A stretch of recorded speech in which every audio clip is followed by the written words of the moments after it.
and going after people who allegedly have caused, who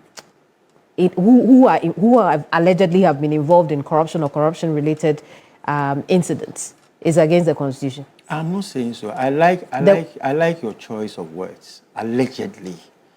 Allegedly. Maybe. Not that the person has committed a crime. Allegedly. So before the proven crime, let's stick with allegedly. So if it's an alleged crime, why don't you wait for the person to be convicted by a court of competent jurisdiction rather than pander to the court of public opinion? Well, you see, I'm trying to understand exactly what you're talking about. That because if the person is politically exposed, most likely already is in the public, it becomes a high-profile case. The public will be interested. And so if the government of the day decides that we want to investigate this person for A, B, and C, why should that cause a problem? Yeah, I'm not saying it's a problem, Kevin. Maybe I'm honest. I'm not saying it is a problem. Okay. I'm saying what we do to eventually get the person to face the charges in court is where I have the problem. What do we do? What have you seen being done? Oh, when people are denied bail unnecessarily, they are taken through all kinds of processes which do not augur well for their personal liberties and comfort. I mean, that by itself is not something that the Constitution provides for. It frowns upon it. Let us have their rights respected before they have their say in court. Let's talk about one such case that you are involved in. Yes. The case against the former finance minister, Ken Ofori Atta. Case now. At the last count, when he appeared first for the ICE hearing, you know, there was a bond application posted, and federal authorities, the lawyers from the Department of Justice, raised an issue about the extradition request. So the judge adjourned the matter to a date in February, I think February 17th or 19th, for the extradition request to be put before him so that he can consider the bond application. As it turned out, on the 19th of February, it was just a one-liner which was filed by the federal lawyers, giving no details of the request. So the judge's hands were tied. He could not go into the merits of the bond application. Early on, the matter had been adjourned to the 27th of April for a continuation of the ICE hearing. So that is what we are anticipating, the 27th of April. On the 27th of April. Are there two different cases now, in that we have the ICE detention matter, and then we also... Yes, the ICE hearing is dealing principally with an immigration issue. You know, he applied for adjustment of his immigration status. Kenneth was supposed to exit the jurisdiction on the 14th of February.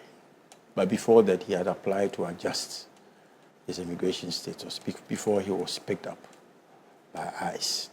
So what ICE is doing is purely an immigration matter, which is separate and distinct from the extradition request. Okay. That goes to a different procedure altogether. So the two cannot be commingled.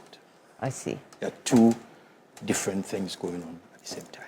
And what you have just told us is the progress made so far on the immigration matter. The ICE hearing, the immigration matter, but not the extradition request itself. The assurance we keep getting is that, look, the extradition process is also going through. How is that on your side? I don't know about that.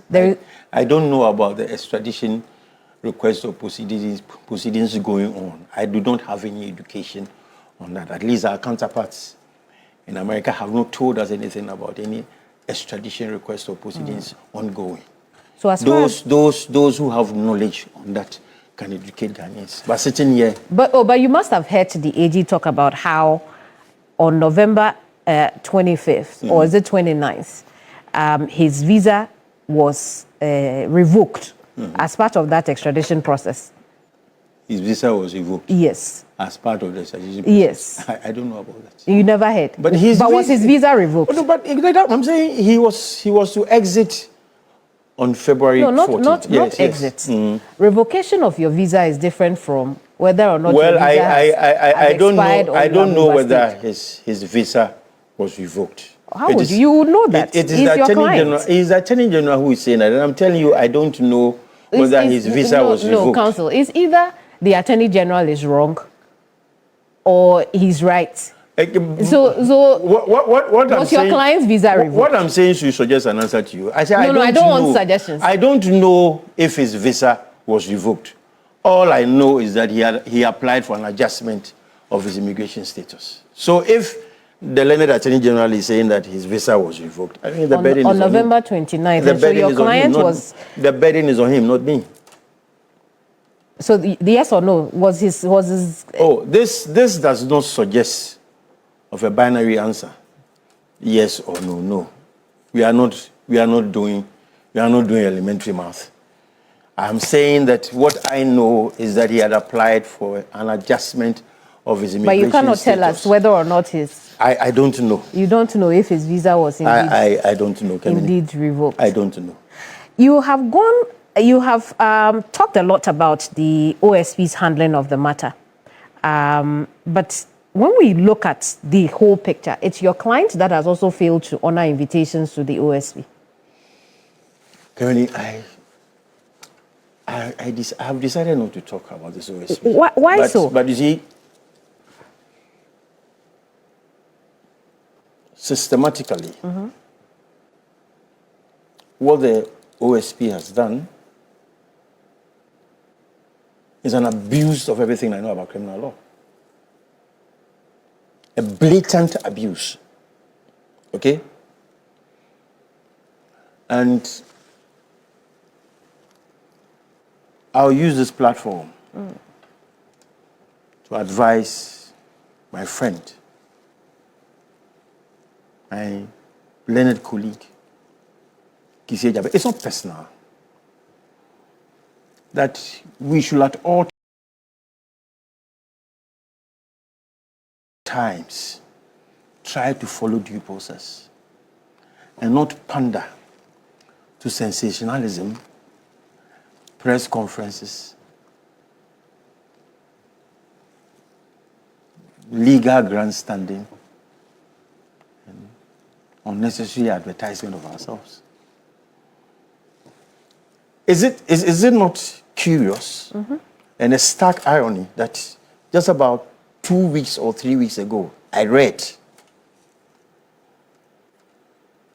you also might have read that the OSP is now seeking leave of court to serve Kenneth Ofori Atta and the other colleague, what's his name? Akore.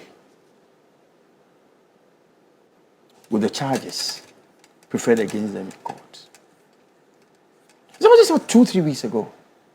So what do you say of the Office of the Special Prosecutor? So all this noise, this cacophony of noises that have been made about Ken Ofori Atta, he had not even been served with the criminal summons. He's not been notified of his charges.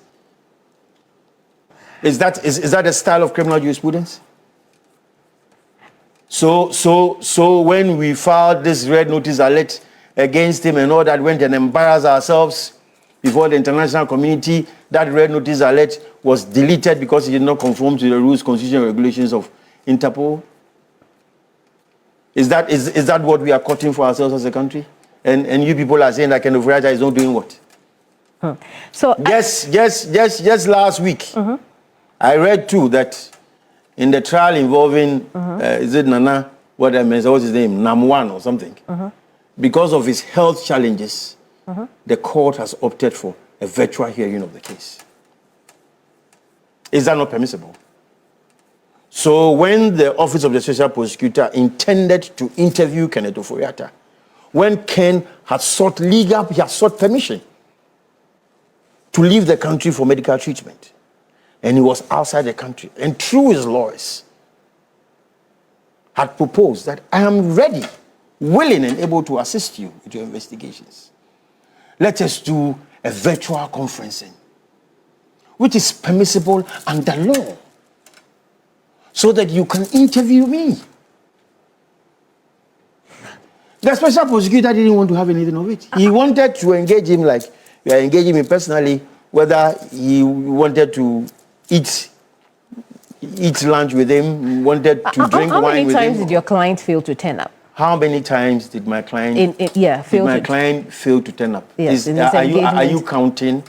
Are you counting the number of times he couldn't juxtaposing that against his medical condition? Is that what you're doing? No, let's take it one after the other. How many times couldn't he make his meetings with the OSP? If I can recall, twice. Twice? Yeah. I see.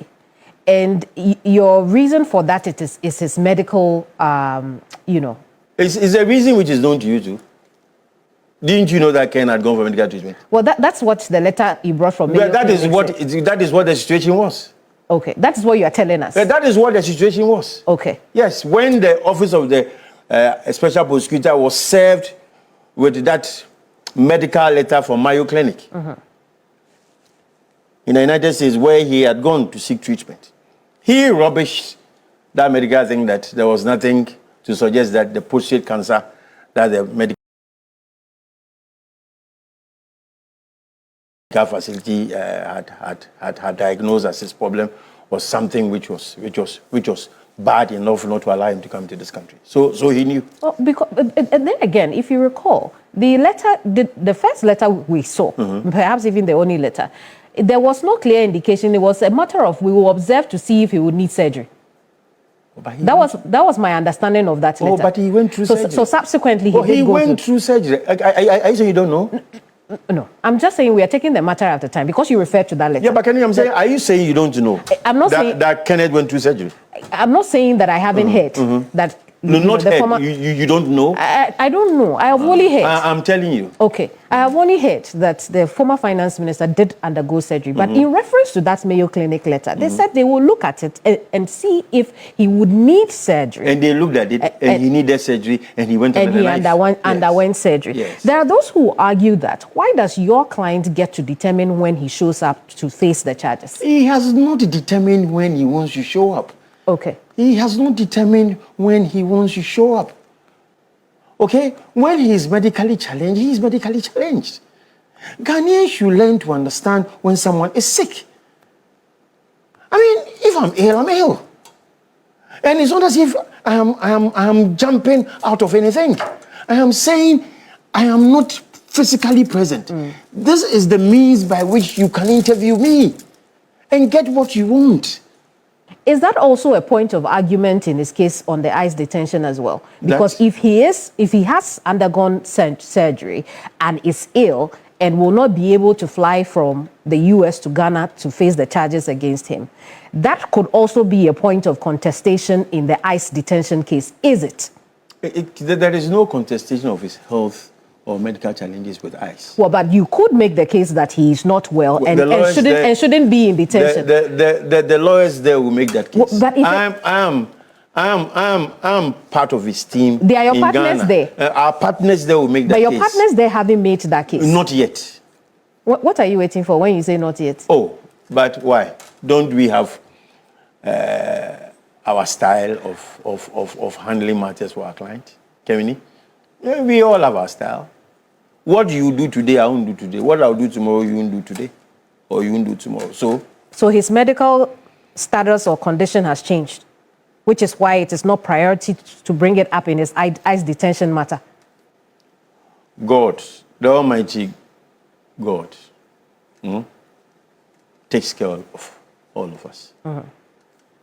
In everything we do. Kenneth couldn't go for Atta. It's in the hands of God. So his medical condition will not remain the same forever. There will be changes in his medical condition. And we'll thank the Lord, the good Lord God. But can you understand why people will compare both situations? That, look, you say you are so unwell, you can't come to Ghana and then face these 78 charges that have been proffered against you. However, when you are in ICE detention, you don't make it a case so that you get bored. At the time that he said he was unwell, no charges had been preferred against him. Okay. And at that time, he was willing to assist the Office of the Special Prosecutor. Okay. So, you see, we should be careful in condemning Ken Ofori Atta. It's not fair. We should be very careful in condemning him. When his health challenges were paramount, no charges had been preferred against him. Even now that, let me borrow your language, his medical condition has changed. He's not even been notified of his charges. And then people keep on lambasting Ken and saying all kinds of things about him. I don't think we are being fair to the gentleman. You see, people should understand that Kennedy Ofori Atta was in this country. He went through a multiplicity of charges which were leveled against him, including the censure motion in Parliament. He surmounted all of them. He was thrown before Yoko, and then Shiraj. Did he flee the jurisdiction? Hello. Did he flee the jurisdiction? No. He was here with all of us. He went through, was successful, came out with flying colors, waving his white handkerchief.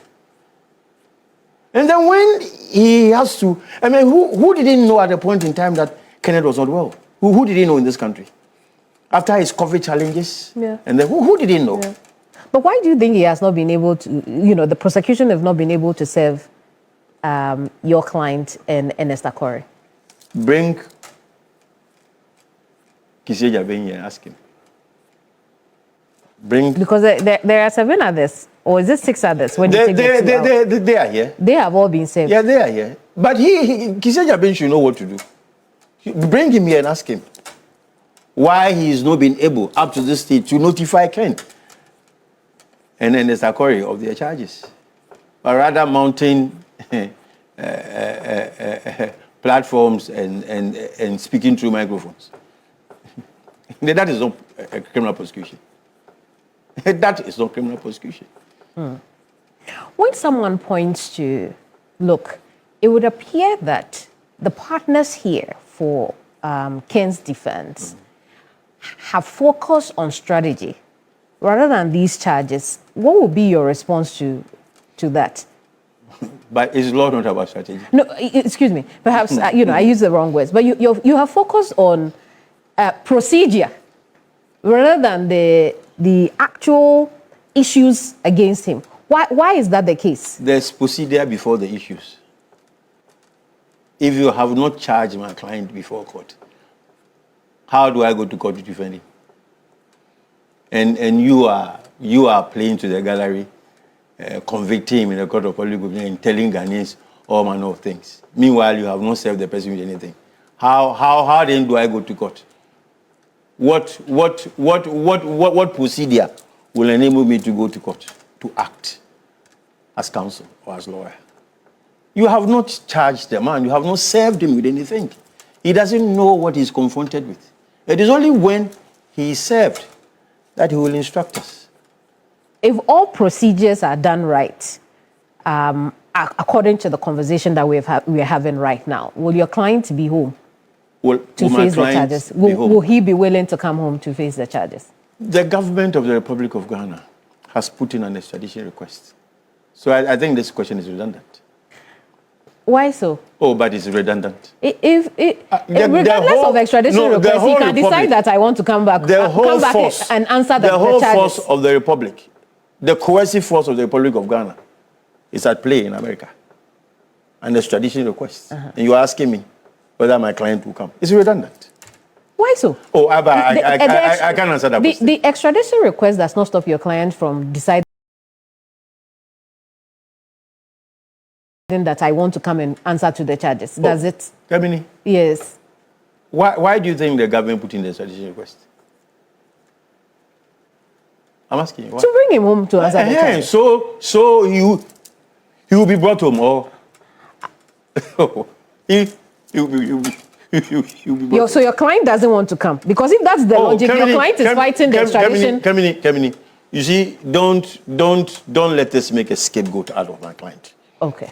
Don't let us make a scapegoat out of my client. He hasn't said anywhere that he doesn't want to come to Ghana. He hasn't said anywhere. By action, if he wanted to, he would be here. Oh, Kemini. He was in his somewhere quietly. He was in his somewhere quietly when we have been told by the state that they fed information to ICE to pick him. This is a public domain. One or two high-profile personalities in the country, I've spoken to that they leaked information for him to be picked. And he was picked up by ICE. And in their estimation, they think the extradition, the ICE picking him up, is a much shorter route than the extradition request.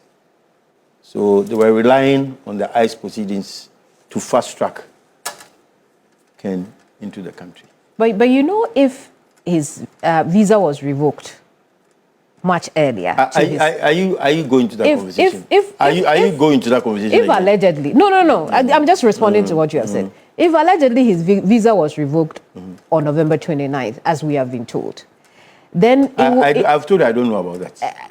And that's why I said allegedly, as we have been told by the Attorney General. Yeah. Then it just flags him as an undocumented or illegal foreigner in the US. So you may not even need somebody to go and alert ICE that so and so person is there, because the visa was revoked. But ICE was alerted. Those who told you. You don't know that for sure. Somebody has said. No, somebody, not just somebody. Okay.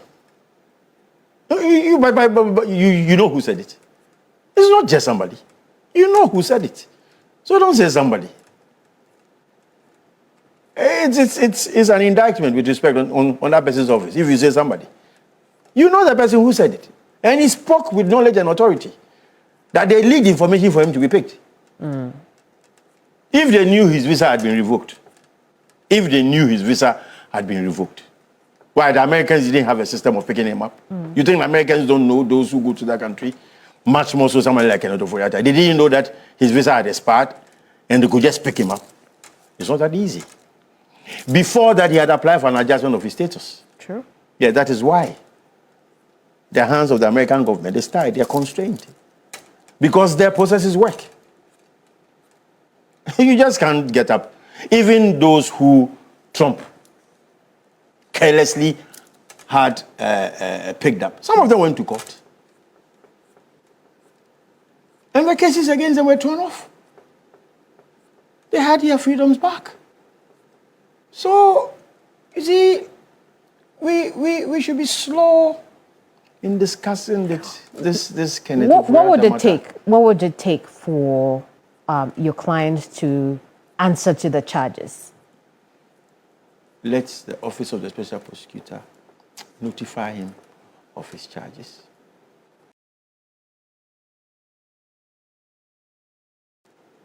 Then he would answer. Then he would answer. He would answer. Remotely? Appropriately. Appropriately? Yes. Appropriately. Appropriately, not remotely. He would answer appropriately. And if that appropriateness requires that he be in this country?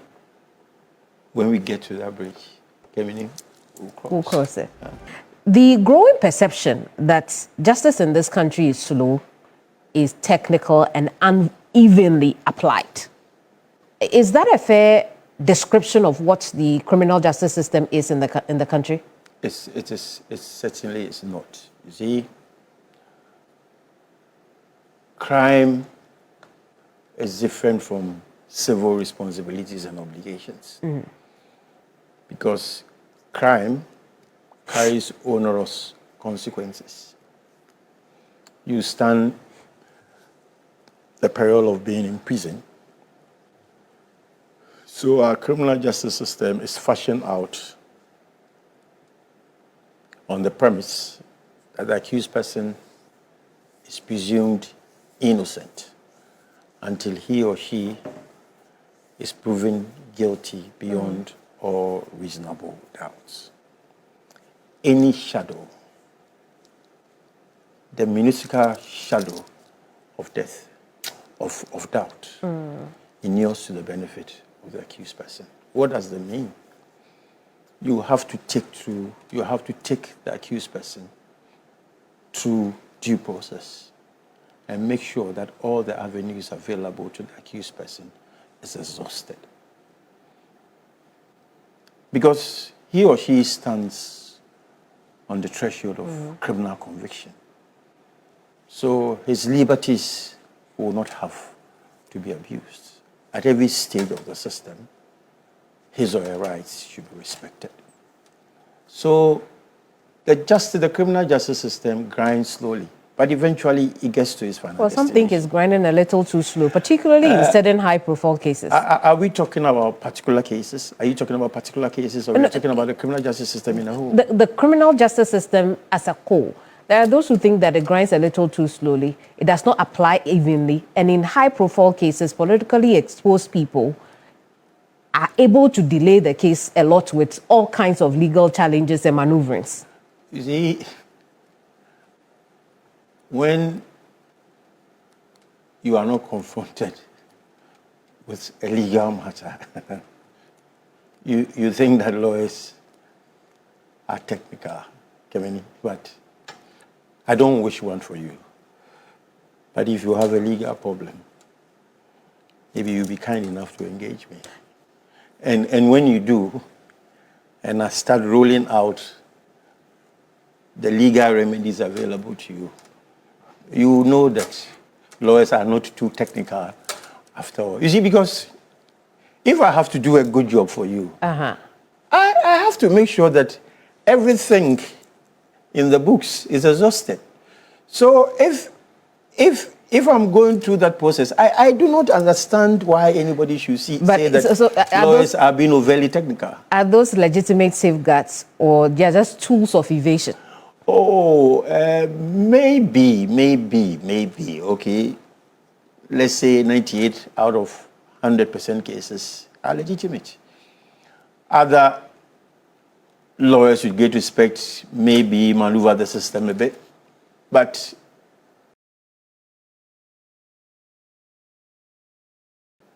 in all,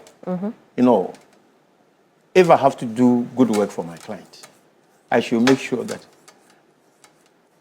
every legal remedy I can fashion out is brought to bear on the case. At the end of the day, if we should lose, my client will not say that I didn't do a good job. You see, and the law allows us at every stage of the proceeding to confront issues with the superior court, which is higher than the court of first instance. So if a matter starts in the high court, there's a ruling, I'm dissatisfied with the ruling, obviously move to the Court of Appeal. And if I'm still dissatisfied, I move to the Supreme Court. These are remedies which are available in the law books. I mean, it is not something which is fashioned out of a vacuum. It's something that we came to meet, and that is what we will explore. So, which means that there's a thin line between the wheel of justice grinding slowly and then the use of remedies to delay cases. You see, I wouldn't say delay in itself of delaying. See, if I have to appeal against a ruling in a high-profile criminal matter, like you say, and the generality of Ghanaians are complaining, it means I should leave the fate of my client to the whims and caprices of maybe others who don't understand the legal system. I think that position will be challenging. That position will be challenging because due process is due process. Mm-hmm. I mean, and in every other profession, there are ways and means of challenging what is wrong and what is not too good. Mm-hmm. If you go and see a medical practitioner and you are given prescriptions to start with, and the prescription does not work, right? Medication does not work.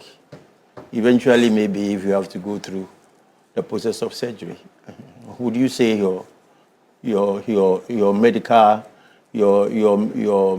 rights are being prolonged or delayed? So, if we should say that about lawyers, we are not being fair. I think that gradually Ghanaians should begin to understand that it is not as if we just do it out of nothing and we just want to prolong, but we have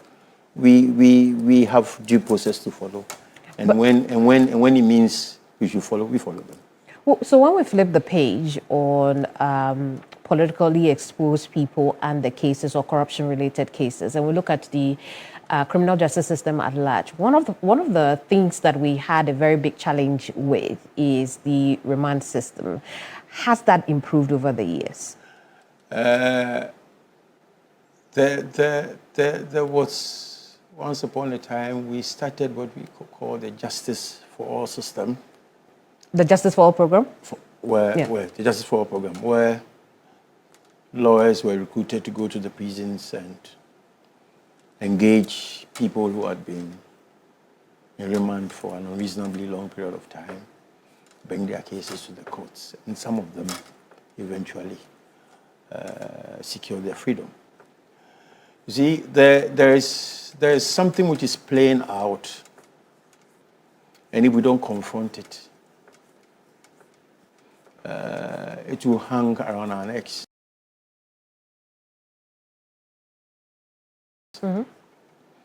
With these onerous conditions of bail, which the likes of NIB, now BNI, Yoko, and others have started doing. You see, bail is a fundamental right. In the olden days, I mean, the antiquity of our legal system, bail was known as suffering an accused person to be at large. You suffer the person to be at large. You grant the person his liberties and freedom. And it's not supposed to be used as a tool of vindictive prosecution.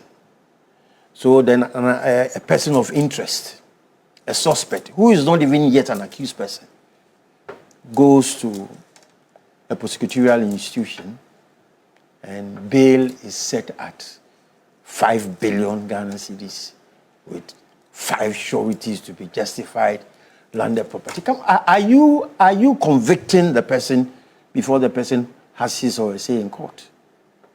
Because you see, a person of interest, a suspect, is not an accused person. At the end of the day, Ioko, NIB, BNI, whatever, you will have to arraign the accused person before court. And when you arraign the accused person before court, the bail conditions set by the court might be far, far, far lower than what Ioko and BNI said. So what is the justification for it? What at all is the justification? Is it to punish the people? And we look on gradually. Why would you see that as punishment? It is punishment. Why so? No, it is punishment. Perhaps it is vis-a-vis the crime or the alleged crime. Look, the only thing that an accused person or a person of suspect needs to do is to provide sureties. Because at the threshold, the person is not guilty. So why impose such onerous conditions of bail because what you want to punish the person? The person will have to go to court and you will have to prove the guilt. At the outset, just because the person has been arrested or the person has been invited to answer to questions and the person comes, then you want to curtail his liberties. Keep him there for an unreasonably long period of time because you have set bail at 5 million. And then you setting the bail at 5 million. Do you have property worth 5 billion? Those who set the conditions, do they have properties worth 5 billion? So that when you say I should bring sureties 5 billion, where am I going to get them? Well, that's a lot of there's a lot of discretion in bail, right? And the discretion should be exercised judiciously, not capriciously. The capricious part is how I'm failing to see. You see, when an accused person or a person of interest or a suspect say, oh, he has stolen 500 million Ghana cedis, 10 billion Ghana cedis. Have you proven it? Not yet, not at the time. Yes, so why set bail? Because the person is supposed to have embezzled or misappropriated 500 million. So what should we do then? Reasonable conditions of bail. Who is determining that reasonability? Let the court do it. Okay. Let the court do it. But our framework at this time also gives the police, IOCO, and BNI also the ability to grant bail. They should grant police inquiry bail. Okay.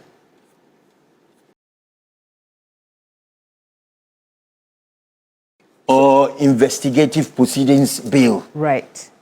Bail is the preserve, the final authority on whether the accused person should be made to answer for his charges. Which is why I'm asking. Yes. Outside of the court, if you get a court one, you say it's likely that the court will reason around it, and it may not be as high as those agency-related bills. Yes. Right. So, but at the agency level, the reasonability is on the agency to decide that this is good bail for you. And I'm saying that discretion, Kemini, is being abused for political expediency. Oh, really? In this country? Yes. How many of such have happened? Oh, Kemini, stop this. We all been in this country.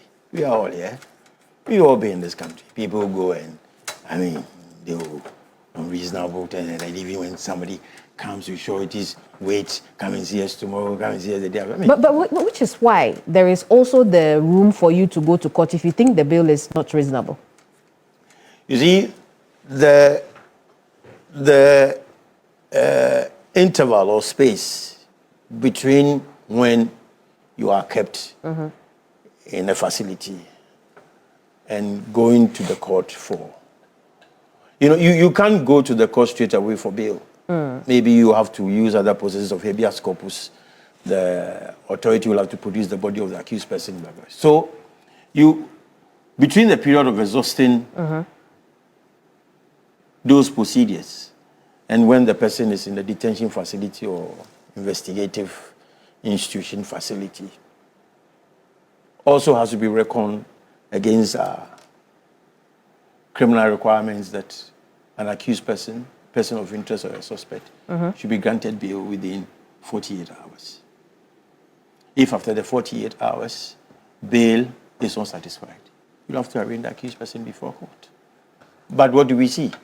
Most of these institutions abuse that process.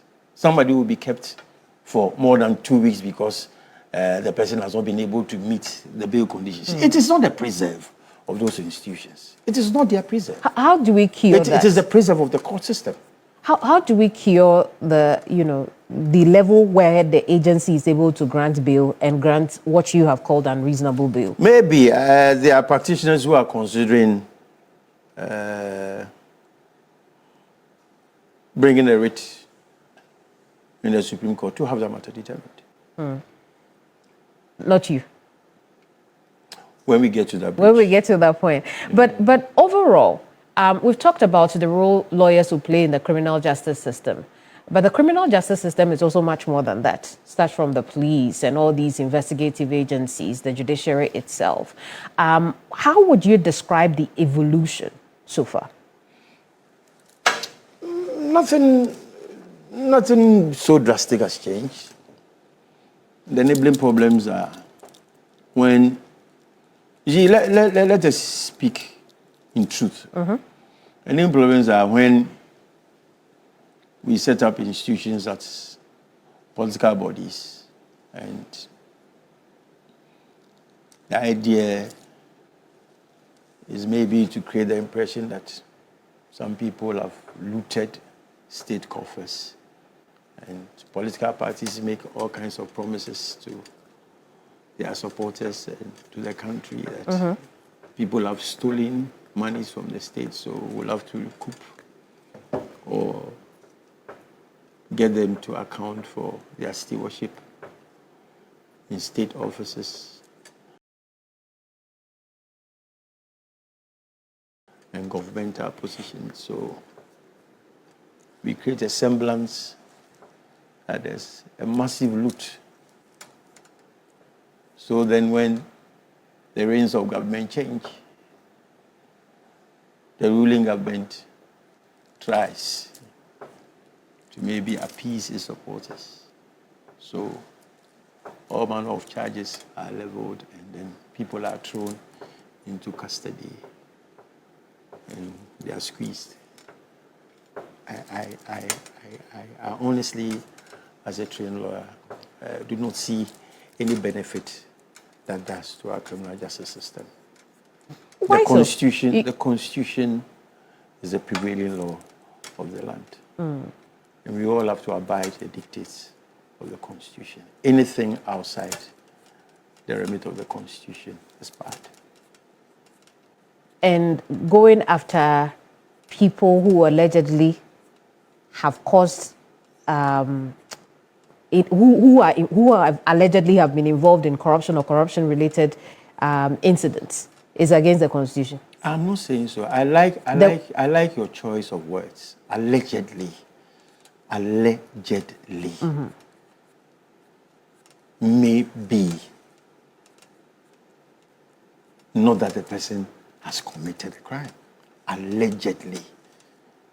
So before the proven crime, let's stick with allegedly.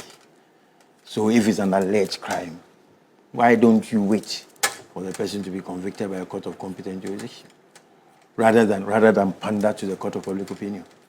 Thank you very much for talking to us. Pleasure. Frank Davis is legal practitioner, former president of the Greater Accra Bar Association. He's also counsel for former Finance Minister Ken Ofori Atta. Thanks for watching. Like and share the video. You can also drop your comment. Please don't forget to subscribe. Click on the bell to turn on the notification.